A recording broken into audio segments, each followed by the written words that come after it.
Hi, IB POVs. It's your girl Kim today. We're back with another video, and today we'll be talking about your career class that you have the option to take. There are multiple options, um, but the two main ones that a lot of IB seniors do pick is business management or psychology. So in these class, you do the basics from a normal class. You'll write an essay, which is your IA, which has to be at least 1,800 words. For business management, there is a book that they will give you that you can get out from the library to use throughout your whole year. Also, you'll need it to study in the end. So for psychology, you do study different cases in that class, and you will start psychology your junior year as an IB student, and they'll teach you the basic stuff, and then as you get into your senior year, you add on more to it, and you'll write essays about the different studies. You'll be able to diagnose people as well. And then for business management, they teach you all the basics, like the different types of businesses, such as sole proprietors, partnerships, public limited company, and private limited company. You'll also learn how to do finance within business as well. And you'll also have to write 1,800 word essay for this one, which you will start. It depends on how your teacher want to do it. You will start it either at the end of your junior year or the beginning of your senior year. And then towards the end of business and psychology, you will take a final exam, which will be for IB. Your IA has to be turned into IB as well before you take your exam. That is a graduation requirement for your psychology and business exam. You don't have to take both classes. They won't let you take both classes. You can either take business or psychology. You can't take both.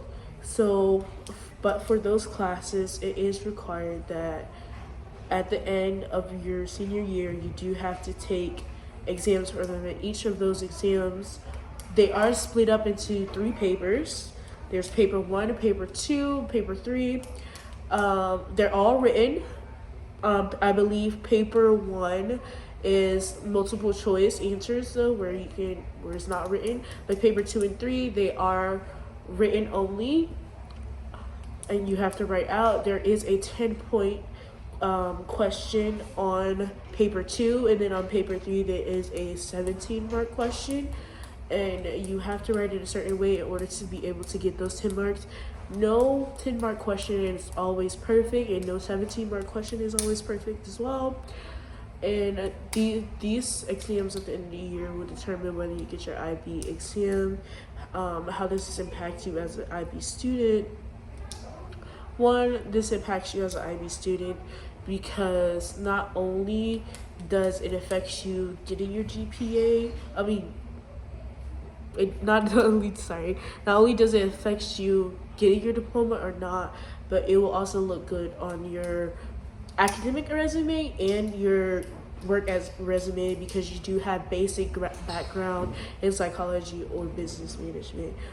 You also have the option, once you do, say if you pass your IB exams with a 4 or higher, that will give you some credits for your class. If you pass with a 4, it will knock off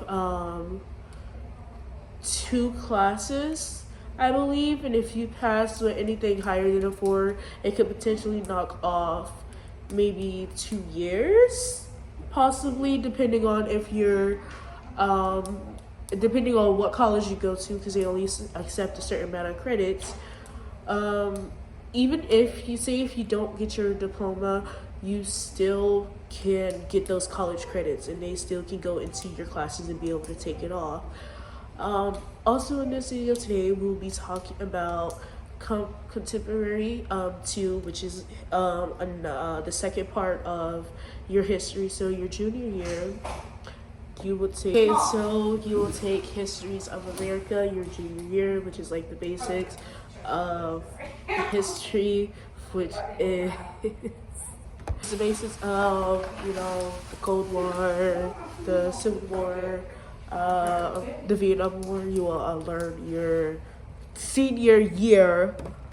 So you'll do that your senior year, which then also for contemporary history, you have to write a IA, which is 2,200 words, and you'll come up with your own research question or own history question, and you'll find information about the topic that you pick, and then basically you pretend that yourself is a historian, which you will pretend that you're the historian yourself, and you will basically give information about that topic. You will pick 5 relevant sources. You can have other sources, but 5 most important sources to your